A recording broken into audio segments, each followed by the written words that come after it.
Yesterday was my younger brother Ted's wedding. My boyfriend Ian, who's a lawyer, and I were getting ready to return to Seattle.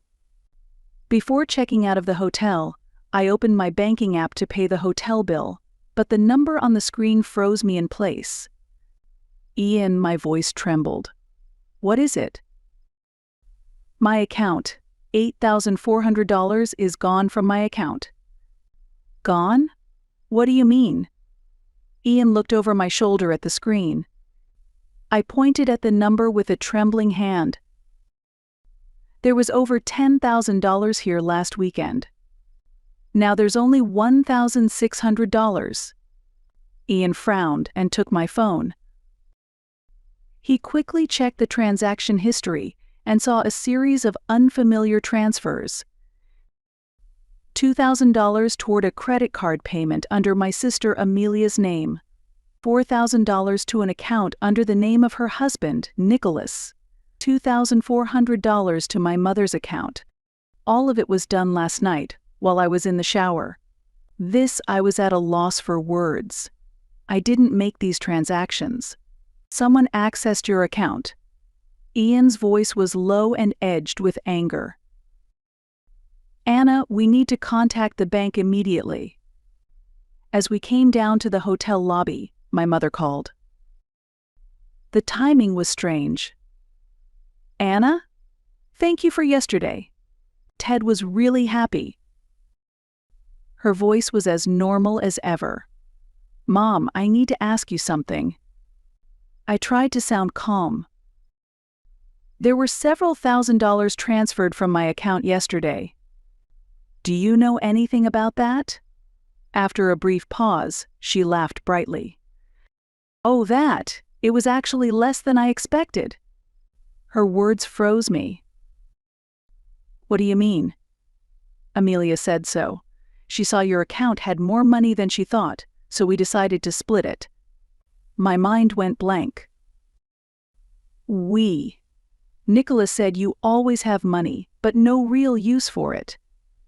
Just think of it as a wedding gift for Ted, okay? Ian noticed my expression and came closer. I put the call on the speaker. Mom, that's theft. My voice trembled. Oh, don't be so dramatic. We're family, aren't we? You always think only about yourself. You're single and make a high salary, of course you should help your family. Ian took the phone from my hand. Hello, I'm Anna's boyfriend. What you've done is illegal. Withdrawing money from her account without her permission is a crime. Oh, the lawyer. Stay out of family matters, lady. Her voice grew colder. I took the phone back. Mom, how did you access my account? Asked Amelia. She did it. And with that, she hung up. We left the hotel and got into the car. Ian silently held my hand. Let's go to my parents' house, I said firmly. I want to hear the truth directly. 30 minutes later, we were standing at my parents' front door. Before I knocked, Ian placed a hand on my shoulder. Stay calm. Don't let emotions take over. I nodded and knocked. A voice came from inside. It was Nicholas. My father opened the door. Oh, Anna. I thought you were leaving already. I walked straight to the living room. Amelia, Nicholas, and my mother were there. Nicholas still had a smile on his face. I was sure he was the one I had heard laughing earlier. They had been talking about something, but fell silent when I entered. How did you access my account? My voice shook. Amelia shrugged. In the hotel room, while you were in the shower. Your password was easy. You always use the same one. Why? My voice was hoarse. Nicholas replied. Why? Because we needed the money. You live a luxurious life alone, but we have kids to raise. He spoke as if it was the most natural thing in the world, lounging on the sofa. Anger surged inside me. Don't try to justify stealing. Anna, don't make such a big deal out of this. My mother said it in a tone meant to calm me down. My father, still seated, opened his newspaper. Keep your voice down. Ian stepped forward. Anna has supported all of you for years. She gave Harry an expensive birthday gift. She bought Margaret a game console. Isn't that enough? Amelia scoffed. That's just her duty, isn't it? Anna's single, no kids. We have responsibilities. Harry's lessons, Margaret's school, all of it costs money. Nicholas, still smiling, added, "It was only a small portion of your money anyway." You make a lot, don't you? I felt a flood of memories flash before my eyes like a slideshow. The list of wants Amelia had sent for Harry's 10th birthday. Even the cheapest item was over $300. I had wanted to say no, but my mother said, "You're not going to give your niece anything? You're better off than the rest of us," and in the end, I bought an expensive tablet. Now those moments look different to me. I wasn't blessed I was being used. I want it back, I said firmly. Every cent. Right now. Nicholas laughed again. That's impossible. It's already gone. We used it for Ted's wedding gift to pay off some debts and a little shopping. Shopping? Amelia answered. The smartwatch Nicholas wanted. The same one you were flaunting. My head spun. Flaunting? That was a gift from Ian to celebrate my promotion, something precious to me. Anna, my mother said. You always overreact. We're family. It's only natural to lend and borrow money. Lend and borrow? Ian said. This is theft. My father raised his head for the first time. Young lawyer, don't be dramatic. Don't bring the law into a family matter. I stood frozen. This was my family. The people I had loved and supported. But to them I was just an ATM. Anna, let's go, Ian said, placing a hand on my shoulder. There's no point in staying. As we walked toward the door, Amelia called out from behind. Don't be so mad. With your salary you'll make it back in no time. And we truly needed that money more than you. When I turned around, she looked like she meant every word. Not a trace of guilt. As if I was selfish for trying to protect my own money. Goodbye, I said. Don't ever contact me again. When I got into the car, the tears came. How can a family be this cruel? I rested my head against the steering wheel and cried. Ian silently rubbed my back.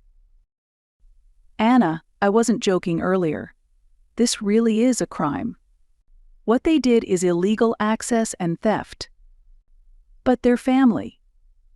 That doesn't give them the right to hurt you, he said, his eyes serious. Think about it. If a stranger stole $8,400 from your account, wouldn't you go straight to the police? I nodded. Then why should it be okay just because they're family?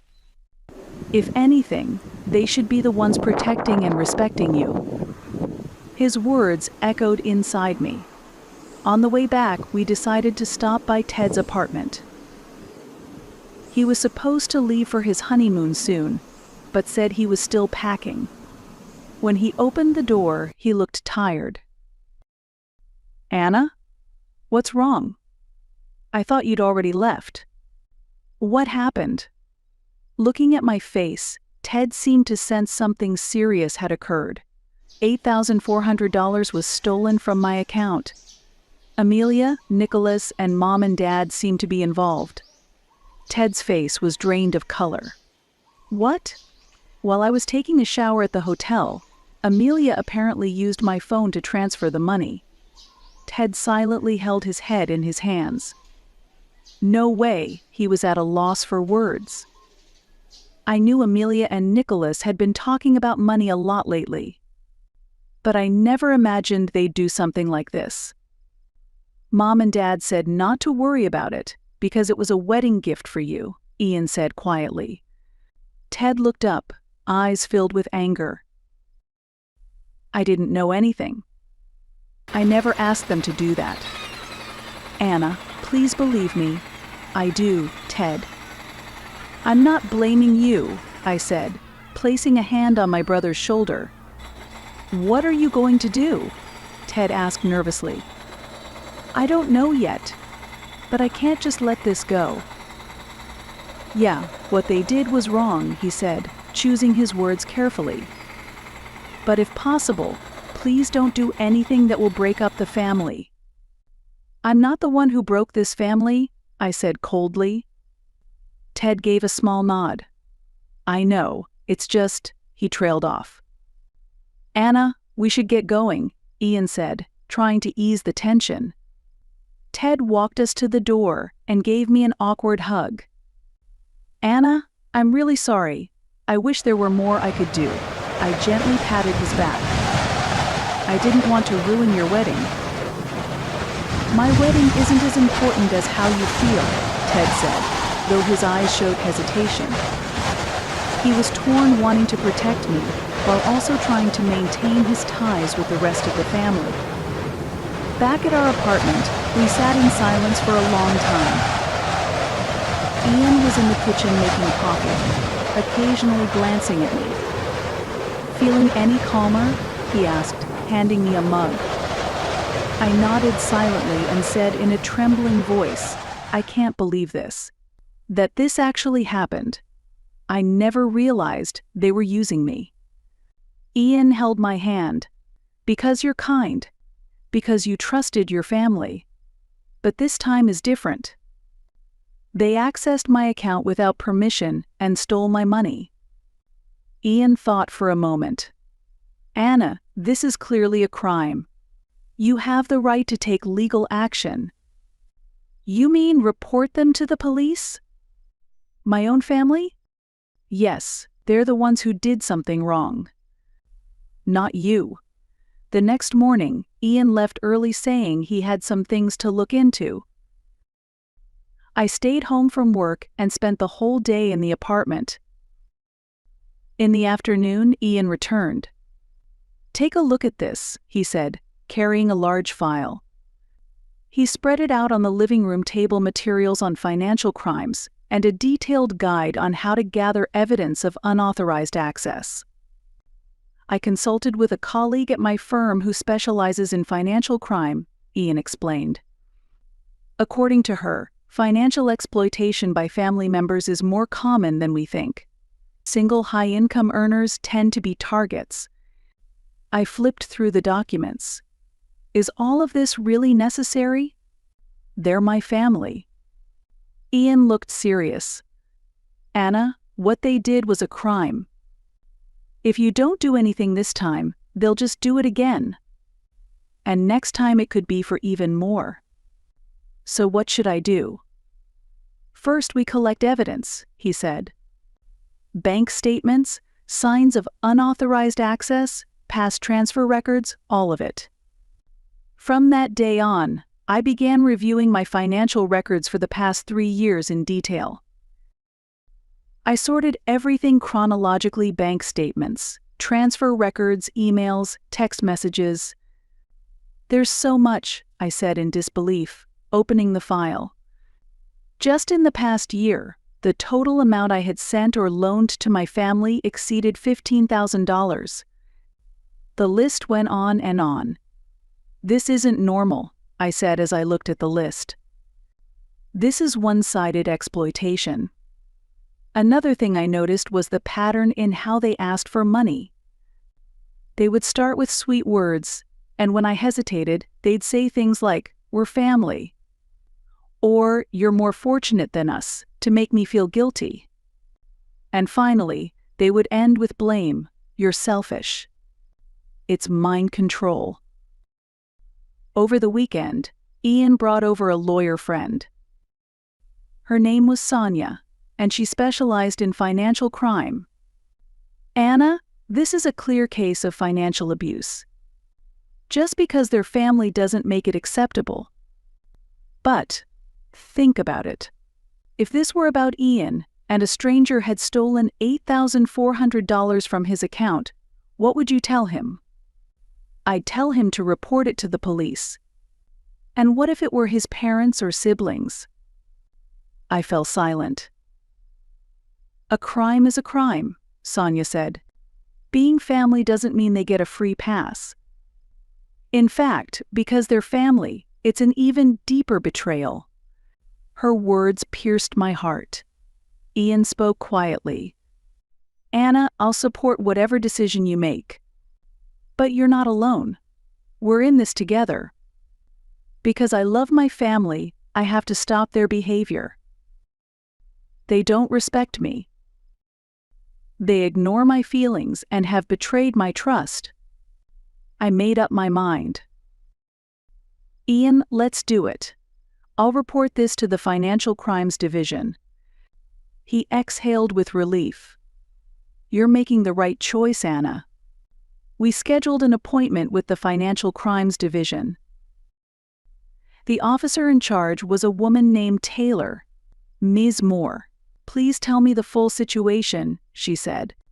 I began explaining in a trembling voice what happened on the night of the wedding, the $8,400 that vanished from my account, my family's reaction, and the pattern of exploitation over the last 3 years. Taylor listened quietly, occasionally taking notes. Ian sat beside me, adding technical explanations when needed. Do you have any evidence? Taylor asked. Ian handed over a prepared folder. Bank records, evidence of unauthorized access, patterns of previous transfers, emails and text message conversations. After thoroughly reviewing the contents, Taylor looked up.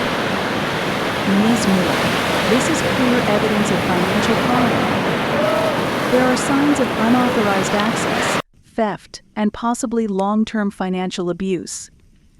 What happens next? I asked nervously. First, we'll begin a preliminary investigation. That includes interviews with involved parties, gathering further evidence, and verifying the legal criteria for the crime. If enough evidence is found, we'll forward the case to the prosecutor. I took a deep breath. Will they be arrested? It depends on the circumstances. However, actions such as freezing accounts or seizing assets may be taken. The reality of the situation began to sink in. My own family might face legal consequences. Are you having doubts? Taylor asked gently. I shook my head. No, it's just they're my family. Ms. Moore, she said seriously. One of the most common cases we handle involves financial crimes committed by family or close relations. You are a victim. Please don't blame yourself. Those words felt like something inside me had been released. I was a victim. And victims have the right to seek justice. Please proceed with the investigation, I said with resolve. The next morning, my phone was flooded with text messages and missed calls. All from my family. The first message was from Amelia. Anna, did you really report us to the police? They're saying our accounts might be frozen. I can't pay Harry's tuition or take Margaret to her dance lessons. I can't believe you do this to us. Next came a message from Nicholas. And then one from my mother. Anna, what have you done? The police came to the house. What will the neighbors think? You've brought shame to this family. Please withdraw the report immediately. Your father says his heart is hurting. What if something happens to him because of you? I replied with only one line. That's your own doing. I don't care. There's no going back to the version of me who allowed herself to be used, The next day, when I returned home from work, Amelia was standing in front of my apartment. Her eyes were red and her makeup was smudged.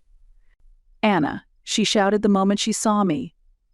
"Why are you doing this? We're family." "Amelia," I said, keeping my distance. "If you want to talk, I'll call Ian." "That lawyer?" She scoffed. "He's the one controlling you. You weren't like this before you met him. You used to care about your family." "Caring about family and being exploited are two different things," I said with a trembling voice. "Exploited?" Amelia raised her voice. "All we did was ask for help. Now Nicholas might lose his job because the police contacted his company. What about Harry and Margaret? Have you even thought about them?" At that moment I felt a wave of anger. Have I thought about them? I've always thought about everyone else. But did anyone think about me? When you stole money from my account, did any of you think about me? Amelia took a step back. For the first time, I saw fear in her eyes. You've changed," she murmured. "That's right. I have changed. Because I'm done being used." A few days later, Ted came to visit. I heard everything. About the police investigation. "Ted, I didn't have a choice." "I know, but everyone's panicking. Especially Amelia, she's scared for the kids." "That's their problem. They're the ones who stole from me." Ted let out a deep sigh. "Ted, are you taking their side?" "No," he answered immediately. He stared silently at the floor. "Is there anything I can do?" "Any way I can help. If you really are on my side, tell them what they did was wrong, and that they owe me an apology." "I'll try talking to them," he said weakly. "But I don't know if they'll listen." After Ted left, Ian wrapped his arm around my shoulder. "Are you okay?" "Yeah, it just hurts seeing Ted caught in the middle. He didn't do anything wrong. He has to choose where he stands." "And it's clear who's in the right," Ian said gently. A few days later, Ian came to me with important news. "Amelia and Nicholas are going to be prosecuted for unauthorized access and theft. Your parents are under investigation for conspiracy. Are they going to prison?" My voice was quiet. "In the end, that's up to the judge," Ian explained. "But since it's their first offense, there's a high chance the sentence will be suspended. Still, they'll most likely be ordered to repay the stolen money and cover damages." That night, I received a phone call from my father for the first time. "Anna," his voice sounded tired. "Why are you doing this?" "The police even conducted a house search. They took my computer. Dad, I'm the victim here." "Victim?" he said bitterly. "You're destroying your own family. Your mother can't sleep, Amelia is hysterical, and Nicholas has been suspended from work. The house is at risk of foreclosure. Is this what you wanted?" I took a deep breath. "This is the consequence of all your actions." "It's not my fault."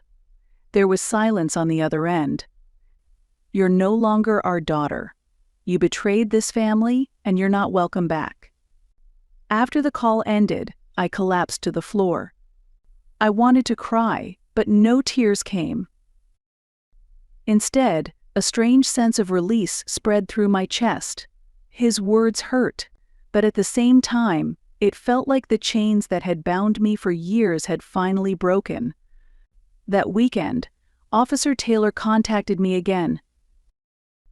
"Amelia Walker and Nicholas Walker have been formally charged.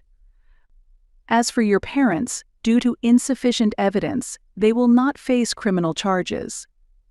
However, they may still bear civil liability. There will be a preliminary hearing next week. After that, the trial date will be scheduled." She hesitated for a moment before continuing. Ms. Moore, have you experienced any pressure or threats from your family? I recalled my father's final words. They've disowned me. That must be difficult, Taylor said sympathetically. But your safety is our top priority. If needed, we can consider a restraining order. I told Ian everything, what my father had said, and how I felt cut off from my family. Anna, you're doing the right thing, Ian said. There are consequences to their actions. And it's not your fault. But I've lost my family. Real families are the ones who respect you and care about you, Ian said quietly. They didn't respect you. They ignored your boundaries and betrayed your trust. That's not what family does. A few days later, an unfamiliar envelope appeared on my desk. Inside was a letter from someone named Marty Davis.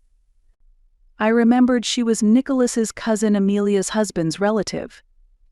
Dear Anna, the letter began. You may not remember me, but I'm Nicholas's cousin. We met a few times at family gatherings. I heard about what you did, and I want to thank you. I was surprised and continued reading. I was in a similar situation. My family kept borrowing money from me and never paid it back.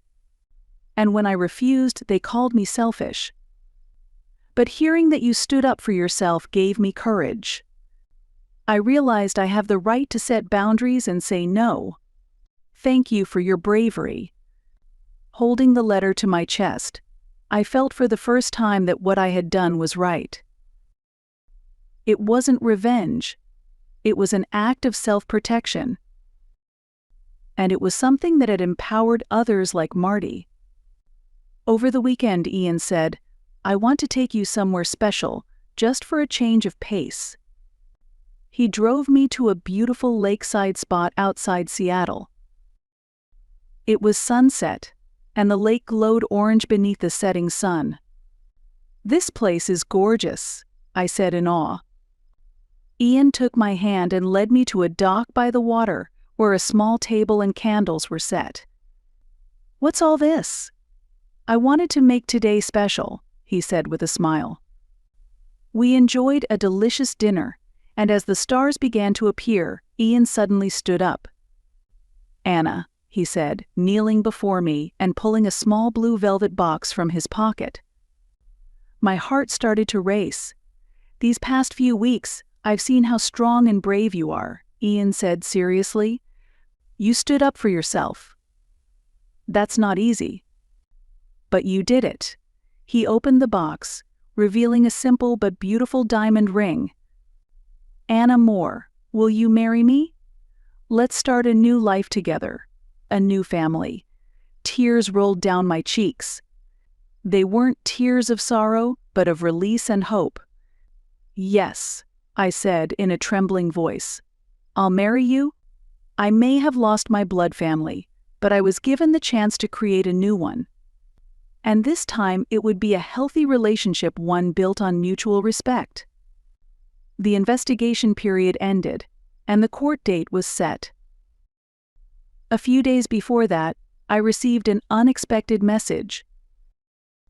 It was from Ted. Anna, he approached me hesitantly. Can we talk for a moment? Of course. I've been thinking a lot, he began, choosing his words carefully. You're right, completely right. What they did is inexcusable. I'm going to testify today. On your side. I was speechless with surprise. Ted went on to explain. I knew that Amelia and Nicholas had been planning this for a while. I even knew they were going to use the wedding as a cover. Really? Yeah, he said, looking down in shame. But I couldn't stop them. I was scared it would tear the family apart. I placed a hand on his shoulder. Ted, this isn't your fault. No, I'm complicit too, he said, looking me in the eye. but I can't stay silent anymore. It's time to tell the truth. I'm sure Mom and Dad will disown me too, but that's okay. Doing the right thing matters more."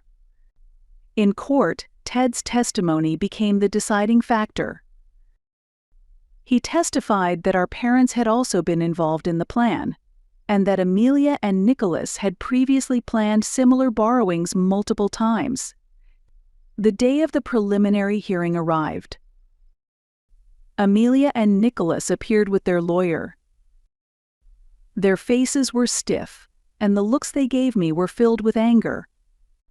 The judge reviewed the evidence and scheduled the official trial date. For my protection, the judge also issued a temporary restraining order against the entire family. As we were leaving the courthouse, I met Amelia's gaze for the first time. What I saw on her face wasn't just anger anymore, it was fear. The kind that comes when someone begins to understand the gravity of what they've done. Ian placed his hand on my shoulder. "You okay?" "Yes," I nodded. "I'm okay now." That evening, we went to a restaurant in the Seattle suburbs to celebrate our engagement with Ian's parents. They knew about my situation and expressed deep sympathy.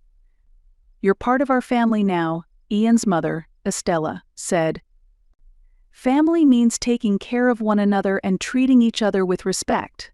Tears welled up in my eyes at her words. It was the moment I truly understood what a real family looked like.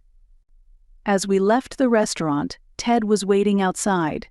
"Ted," I said, surprised, and hugged him. "What are you doing here?" "I heard from Ian," he said shyly. "Congratulations." "Really?" I looked at Ian. He was smiling. "He's your family.